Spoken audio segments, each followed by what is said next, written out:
This is a reading from the book The Magic Path of Intuition by Florence Scovel Shinn. Lesson 3. The Magic Path of Intuition. What you see with your inner eye, you meet sooner or later on the external. Awaken, you that sleep. All that you desire or require is already on your pathway, but you must be wide awake to your good to bring it into manifestation. Affirm, the power within sweeps out of my mind, body, and affairs everything not divinely planned, and puts my house in order now and forevermore. The word sweeps gives you a picture of action. This spiritual broom sweeps out all belief in lack, loss, failure, resentment, inharmony, sadness, etc. You are asleep to your good while these negative thoughts clutter your mental house. You resent someone, thereby giving that person power to harm you. You feel you are a failure, therefore missing your opportunity for brilliant success. You are overwhelmed with a feeling of loss, and that friends and prosperity have gone from your life. You are still asleep in the dream of opposites. Wake up, and you will find a new world of health, wealth, and happiness, with every desire of your heart fulfilled. It is brought about by your word, for your word is your wand. When in the deepest despair is the time to wave your word over the situation. Baptize every failure by saying, success. Never let the third dimension interfere with the fourth dimension. The third dimension is the world of adverse appearances.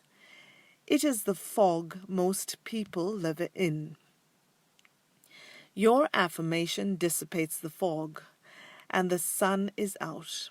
Affirm, the sun now comes out in my mind and body, and I see clearly the fulfillment of my heart's desire. Your dreary desires are answered drearily. Your impatient desires are long delayed or violently fulfilled.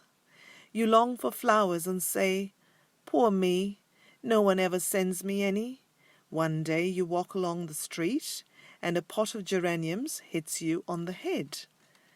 These are your flowers, but not under grace in a perfect way.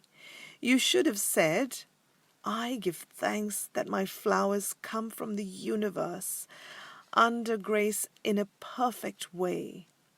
Then they would have been received through the right channels. This is the law of nature. Use or lose.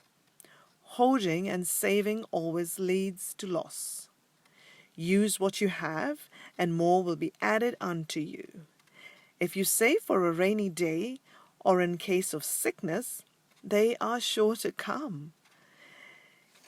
Use money you have freely, but with wisdom, knowing your invisible supply is always at hand. Soon the law of accumulation will be set in action. Abundance will pour in and pile up. Never say I'm broke, as it impresses the subconscious with a picture of emptiness. The game of life is a game of solitaire. As you change, so do your affairs.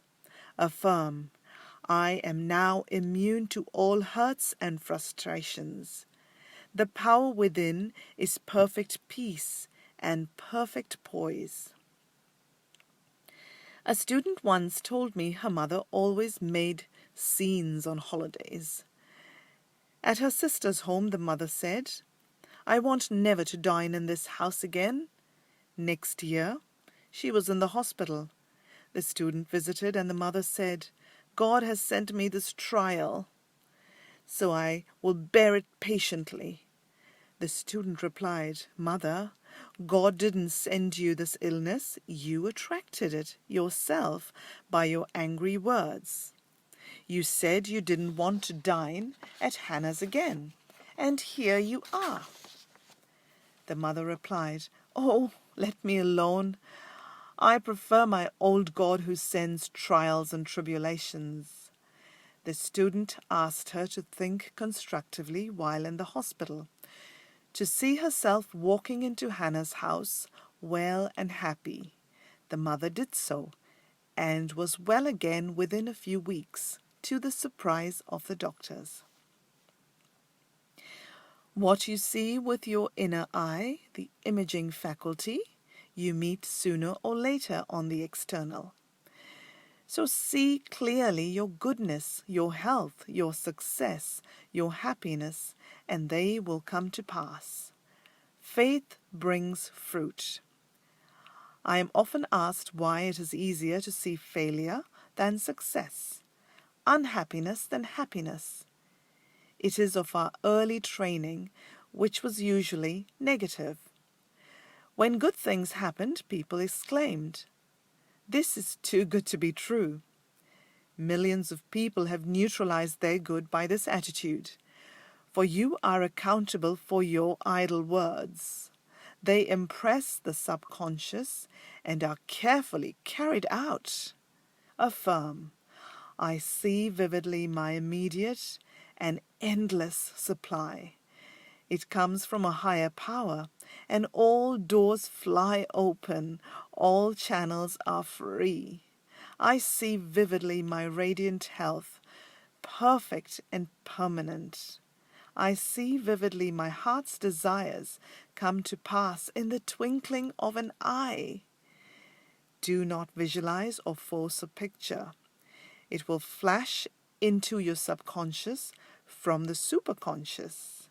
A powerful statement is, "The light of lights streams through my mind, body, and affairs, revealing all in divine order. I see clearly there is no obstacle on my pathway. I see clearly the open road of fulfillment." It is important also to have happy surroundings. No dreary pictures. Keep your desk in order. Have fresh blotting paper handy.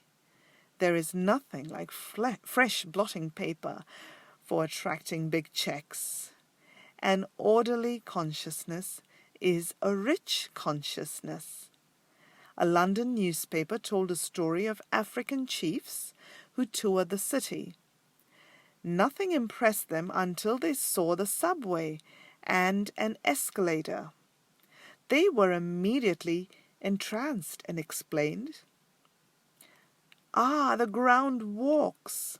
Affirm, "I am now on the ground that walks, which takes me right to my promised land in a magical way." Don't sing sad songs. Your subconscious is impressed by anything you feel deeply. Your word is your wand.